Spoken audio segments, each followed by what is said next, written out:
Bueno, y por último, para terminar este módulo, tenemos al doctor Máximo de la Vega. Máximo es médico oncólogo clínico de Fundaleu y de CEMIC. Hace mucho que se dedica también a los cuidados paliativos y a la medicina mente-cuerpo.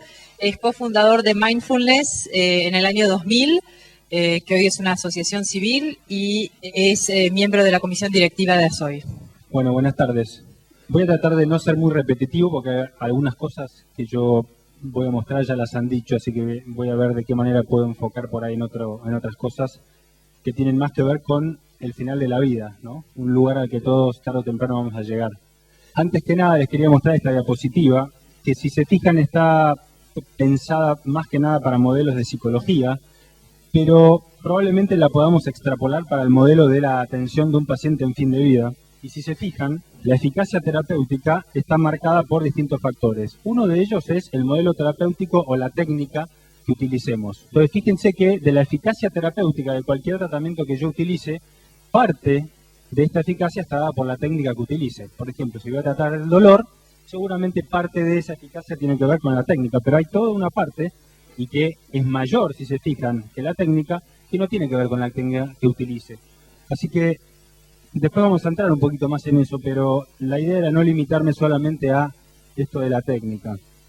Síntomas, ya escucharon muchos, no les voy a decir muchos nuevos. Fíjense que un paciente al final de la vida tiene muchísimos síntomas, y no solo físicos, sino psicológicos o emocionales, y mi percepción personal es que predominan los psicológicos y los emocionales por sobre los físicos, sobre todo porque la medicina convencional tiene bastantes buenas respuestas para los síntomas físicos, por ejemplo el dolor, ¿sí?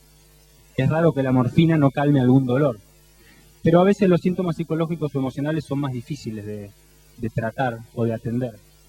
Entonces, el dolor ya lo han visto.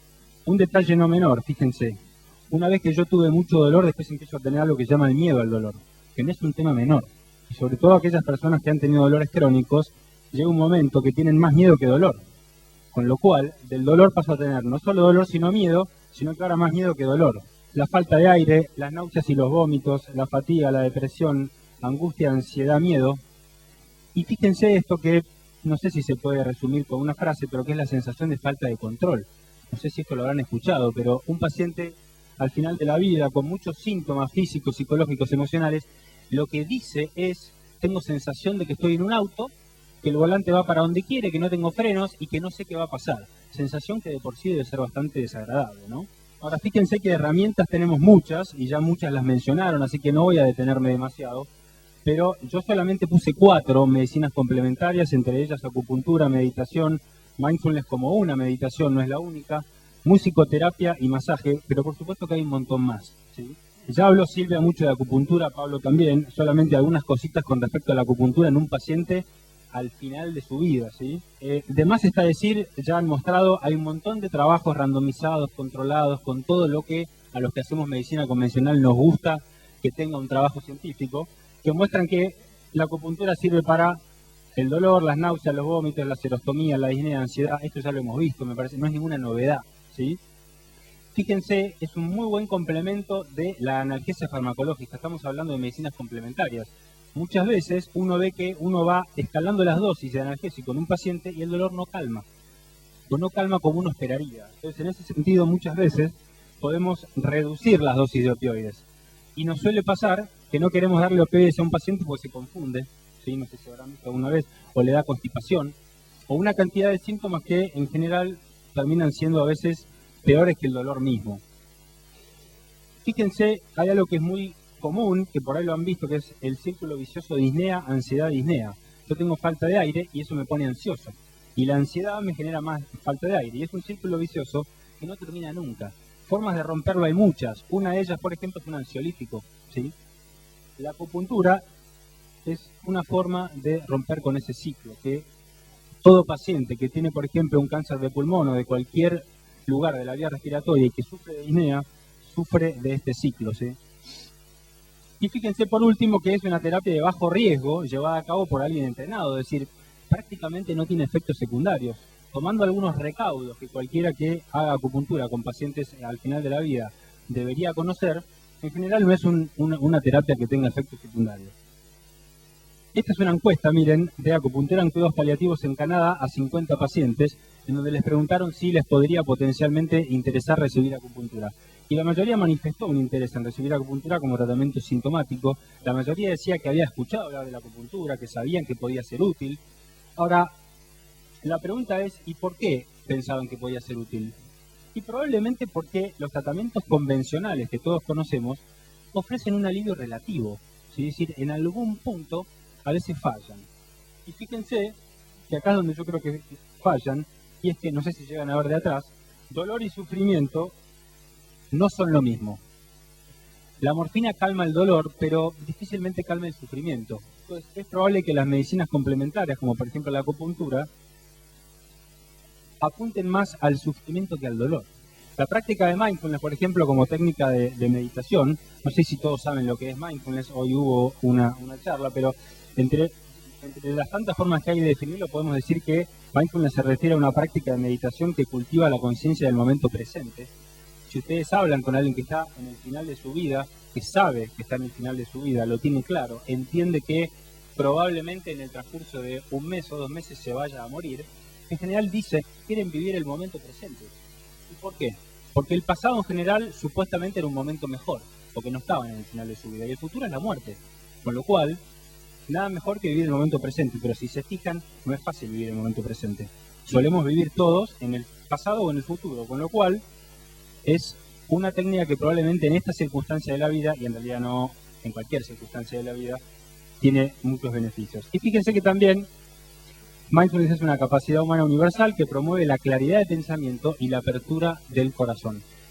Esto tal vez no es algo científico, pero yo veo que muchas veces los tratamientos agresivos que se le hacen a un paciente y que son necesarios, y que para eso uno se forma, muchas veces cierran un poquito el corazón. A veces lo abren, pero creo que son más las veces que lo cierran que lo abren. Entonces, en ese sentido, yo creo que la medicina complementaria en general, la medicina integrativa tal vez es una vía de apertura del corazón, sobre todo en un momento tan importante como es el final de la vida. Y fíjense que no es lo mismo evitar el sufrimiento que transitar el sufrimiento. Yo digo que a todos nos gustaría evitar el sufrimiento, pero lamentablemente a veces el sufrimiento no es evitable. Si yo estoy en el final de la vida y tengo todos sus síntomas psicológicos, físicos y demás que vimos, seguramente vamos a querer evitarlo, pero a veces no nos queda otra que transitarlo. Y no es fácil transitarlo. En este sentido, el yoga, la meditación, etcétera, muchas veces son una herramienta no para evitarlo, sino para transitarlo. ¿Se entiende la diferencia? Esto es simplemente para mostrarles Jon Kabat-Zinn, el fundador de la práctica de la meditación a nivel académico. Fíjense en el año 82, en una de las primeras publicaciones sobre este programa de meditación mindfulness en pacientes con dolor crónico, fíjense lo que dice, y me parece realmente interesante porque sigue siendo aplicable hoy en día. En el hospital, esto es Universidad de Massachusetts, en Boston, el programa de reducción de estrés basado en mindfulness funciona como una red de contención de los pacientes que caen por las grietas del sistema de salud, ya sea que no encuentran mejoría o no se encuentran satisfechos con los resultados de la medicina convencional. Fíjense que, esto solamente para resumir, tenemos muchísima evidencia de los beneficios de la meditación. No sé si llegan a ver, acá este señor tiene algo así como 60 electrodos en su cabeza, muchos más que los que se usan normalmente para medir con técnicas de electroencefalograma, mediante técnicas de resonancia magnética funcional o de SPECT, no sé si llegan a ver atrás. Lo que se ve, por ahí no se ve nítido, las imágenes de arriba, el paciente está metido como si fuera en un tomógrafo, las piernas están donde están ustedes y la cabeza del paciente está atrás. Con lo cual lo que ustedes ven como derecho, ¿sí? O sea, hacia aquel lado derecho, y arriba el paciente está en estado basal y abajo el paciente está meditando. Y si se fijan del lado izquierdo, no sé si llegan a ver ahí que hay mucho más rojo que acá arriba, ¿sí? Del lado frontal izquierdo, ¿eso se llega a ver? Es decir, que ya que está claro que entre otros mecanismos de funcionamiento de la meditación hace que el lóbulo frontal derecho empiece a apagarse un poquitito y empiece a funcionar más el izquierdo. Y entre otras cosas, fíjense, la activación del lóbulo frontal izquierdo se asocia, acá dice, aumento de la habilidad para afrontar estados de ánimo negativos. Digo, fíjense que en ningún momento, como decíamos recién, habla de evitar el sufrimiento, evitar la angustia, evitar la ansiedad, evitar el miedo a la muerte, sino de afrontarlo. Mindfulness también está muy estudiada para el dolor crónico, y fíjense que lo que hace básicamente, o la meditación en general, es ofrecer la posibilidad de que el dolor no necesariamente nos lleve al sufrimiento. Yo tengo un dolor, tengo una metástasis en un hueso, y dependerá de distintos factores que eso me lleve a sufrir o no. Seguramente cualquiera que tenga una metástasis en un hueso va a sufrir, pero cuando se agrega a ese dolor una serie de pensamientos acerca de ese dolor, por ejemplo, pensamientos como, y este dolor me va a matar, este dolor es el cáncer que volvió a aparecer. Hoy yo vi una mujer, 40 años, desesperada, porque tenía un dolor acá, había tenido un cáncer de mama, estaba convencida que tenía una metástasis. Y esa mujer sufrió. Pero fíjense por qué sufrió. Porque le aparecieron una cantidad de pensamientos, de emociones, de miedo, de angustia. Ella además tuvo cáncer a los 15 años, ahora tiene 40. A veces esto permite evitar toda esa cascada de eventos mentales, emocionales que nos llevan a sufrir. Fíjense que el dolor y el bienestar no son lo mismo, no son opuestos. Paradójicamente, yo puedo tener dolor, pero tener bienestar. Uno a veces ve pacientes que le pregunta, ¿tenés dolor? Sí tengo dolor, pero estoy bien. No necesariamente tener dolor significa que estoy sufriendo. Y por último, fíjense, no menos importante, mindfulness permite discriminar la dimensión sensorial del dolor de la dimensión afectiva mental. Es decir, es separar, darme cuenta que una cosa es el dolor puntual que yo tengo en cualquier parte del cuerpo y otra cosa es todos los pensamientos que se asocian a ese dolor, las emociones, la angustia, la ansiedad, las tensiones musculares, lo único que hacen es magnificar ese dolor, ¿sí? Y eso es lo que me lleva al sufrimiento. De vuelta, parece un poco insistente, pero fíjense, el dolor y el sufrimiento no son lo mismo. Y en última instancia lo que yo pienso es que la medicina convencional es muy buena para tratar el dolor, pero no el sufrimiento. En cambio, la medicina integrativa creo que tiene herramientas mucho más prácticas para atender el sufrimiento y además el dolor, pero principalmente el sufrimiento. Con respecto a musicoterapia, dos cositas o tres nomás. Fíjense, la musicoterapia está demostrado que tiene un impacto positivo en el paciente, su familia y el personal de salud. O sea que esto ya va más allá del paciente. Y no sé si lo han visto, pero a veces uno ve pacientes que tienen muy claro que tienen una enfermedad, que se van a morir, que no tienen miedo y hasta de hecho están pseudo disfrutando de sus últimos días de vida, pero la familia está desesperada, llorando, arrastrándose por la habitación, y esto realmente uno lo ve. Pero fíjense que esto tiene un impacto no solo en el paciente, en su familia y en el grupo tratante, que creo que no es un tema menor tampoco. Dolor, ansiedad, estado de ánimo, insomnio, todo eso mejora la musicoterapia. No, me parece que no hace falta detenernos mucho en esto. Un detalle importante. ¿Escucharon hablar alguna vez del desasosiego? Los pacientes terminales, aunque no es una palabra que me gusta, pero me parece que es bastante adecuada, o el paciente que está en el final de la vida, muchas veces uno lo va a ver o habla y le dice, ¿qué te pasa? ¿Te sentís mal? Sí, estoy mal. ¿Y pero qué te duele? No, no me duele nada. ¿Tenés angustia? No. ¿Te sentís triste? No. ¿Tenés náuseas? No. Entonces uno, como médico, hace todo el interrogatorio. El paciente todo dice que no, pero entonces no sé qué me pasa. Estoy molesto, tengo como un malestar general, tengo desasosiego. No sé si lo han escuchado. Es como, en realidad, no es más que una mezcla de un montón de síntomas y sumado a algunas cosas que tal vez no podemos definir con palabras. Y la realidad es que la medicina no tiene respuestas para eso. Porque yo a ese paciente no tengo ningún fármaco para darle. Si tiene dolor le doy morfina, si tiene ansiedad le doy Rivotril, si tiene insomnio le doy... En cambio, para esto no hay grandes soluciones de la medicina convencional. La musicoterapia, el masaje, por ejemplo, mejora mucho esto. Uno ve un paciente con desasosiego, que uno le hace acupuntura, masaje, escucha música o tiene una musicoterapeuta, y esto realmente mejora. Parece hasta casi mágico, porque no hay mucha explicación para esto. Fíjense que esto lo refieren los pacientes y está descrito. La musicoterapia ofrece una experiencia de unión del paciente con su familia y el entorno, ¿sí? Un detalle que no es menor. Y miren esto, la musicoterapia claramente facilita la expresión de las emociones.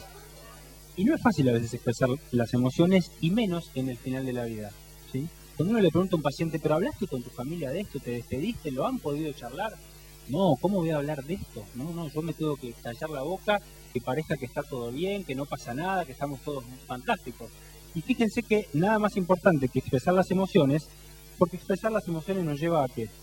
A esto último que por ahí no se ve, que es la aceptación de la muerte. La única forma que yo tengo de aceptar la muerte es empezar a expresar todo lo que me pasa y todos los miedos que tengo. Y en última instancia, no sé si alguna vez lo habrán visto, pero yo les confieso que las veces que lo he visto, que no son muchas, realmente parece mágico. Cuando la muerte se acepta, el sufrimiento desaparece, por completo. Por supuesto que no es fácil llegar a aceptarla, ¿no? Me imagino. Esto me pareció interesante. Revista The Lancet, que para los que no saben es probablemente una de las revistas de mayor prestigio en la medicina, En el 2010, este señor de la Universidad de Harvard, que no sé bien el nombre, publica este articulito sobre el arte de la medicina, la música, desde la magia a la medicina. Y él cita en este artículo, miren esto por favor porque es fantástico, un artículo publicado en 1914, o sea, hace 98 años, en La Llama, que es otra revista de muchísimo prestigio, que se llamaba El fonógrafo en la sala de operaciones. Este señor, un cirujano, decía en este artículo en 1914 que en el quirófano los pacientes, con el fonógrafo, ¿no?, toleraban mucho mejor la inducción anestésica mientras se preparaban para los horrores de la cirugía. ¿Ustedes se imaginan lo que sería una cirugía en 1914? Yo cuando leí esto, les confieso, me agarró un poco de pánico. Empecé a sufrir. Pero se imaginan, ¿no? Ahora miren qué interesante ya en 1914 lo que decía esta gente, ¿no?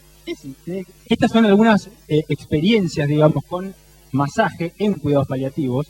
De vuelta, ansiedad, dolor, náusea, fatiga, es algo que cualquiera que se haya hecho masajes sin alguien que está en el final de su vida, creo que puede corroborar esto. Pero fíjense qué interesante, el masaje estimula la liberación de oxitocina generando relajación, es decir, que hay mecanismos fisiológicos claros.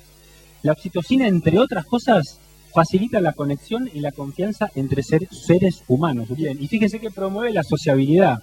Y está demostrado, ¿sí?, el doctor Ornish demostró que la sociabilidad es un signo de salud y el aislamiento social es enfermedad. Con lo cual, fíjense que esto no es un detalle. De vuelta al masaje para el sufrimiento, y esto los pacientes en general que les hacen masaje, fíjense, hablan de una sensación de integración. Esto es algo subjetivo, si se quiere, pero tiene seguramente correlatos biológicos, y claramente está reportado que hay mejoría en la calidad de vida en los últimos días de vida en pacientes que se les hacen masaje. Estas son experiencias subjetivas, creo que no todo son trabajos randomizados, controlados, etcétera. Fíjense que muchos pacientes dicen que luego de un masaje, dicen que el masaje libera el sufrimiento momentáneamente y genera una experiencia de sentirse especial. Yo leía esto y digo, ¿a quién no le gusta sentirse especial, no? Y en el final de la vida no debe ser fácil, me imagino, sentirse especial. Salvo porque uno se va a morir. Esto es una pregunta que se hicieron en Estados Unidos y yo después les voy a decir la respuesta, pero primero me gustaría preguntarles a ustedes qué opinan.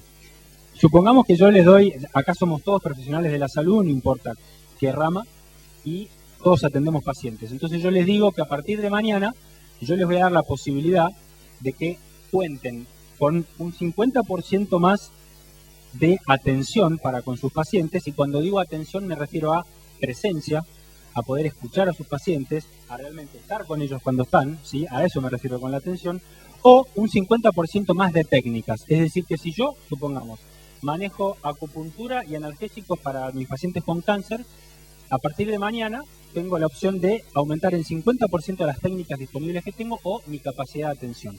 ¿Ustedes qué elegirían, así, espontáneamente? La 1, atención. Esto se hizo en Estados Unidos informalmente y la mayoría respondió atención, ¿sí? Y yo no creo que esté ni bien ni mal, creo que lo ideal serían las dos. Y volviendo a este dibujito que les mostraba al principio, y voy terminando, fíjense que el modelo terapéutico o la técnica es una parte de la eficacia terapéutica, sobre todo en psicología o en el fin de vida. Acá ven que dice otros factores, probablemente los factores sean muchos, pero los más importantes, creo yo, son la atención. Si yo tengo la capacidad de prestar atención a un paciente, tengo la capacidad de empatizar con ese paciente. Fíjense que no puede existir la empatía sin la atención. Y a través de la empatía yo puedo llegar a tener compasión, si no es imposible. La atención es un prerequisito para esto, no es que yo puedo ser compasivo si no presto atención, esto denlo por seguro y no porque lo digo yo. Ahora, ¿qué entendemos brevemente por empatía? El entendimiento exacto o preciso del mundo o vivencia del paciente. Yo entiendo lo que al paciente le está pasando, aunque yo no haya pasado por esa situación. Percibir el mundo del paciente como si fuera el nuestro, pero sin perder la cualidad de como si fuera. Claramente, yo no tengo que perder de vista que no es mi mundo. La empatía tiene una influencia similar a la intervención específica. Esto es lo que yo les decía. Si yo le enseño, hago masaje a un paciente y no tengo la capacidad de empatizar con ese paciente, la efectividad no va a ser la misma. Y la empatía es una capacidad, se entrena. Así como nos entrenamos en técnicas, la empatía se entrena. No se nace empático o no empático, ¿sí? Creo que eso es algo que todos tenemos que también dedicar tiempo y energía, aunque cueste. Y la compasión, resumidamente, es la conciencia del sufrimiento del otro, acompañada de la intención de aliviar el sufrimiento del otro, que no es lo mismo. Yo puedo ser consciente del sufrimiento del otro, pero tengo que tener la intención de aliviarle ese sufrimiento.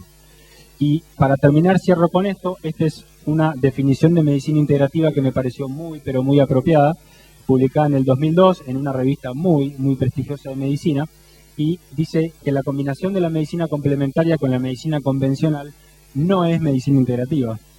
La medicina integrativa representa un sistema de cuidado de orden superior que enfatiza el bienestar y la salud de la persona en su totalidad, biopsico-socio-espiritual, en el contexto de una relación médico-paciente efectiva y de apoyo. Gracias.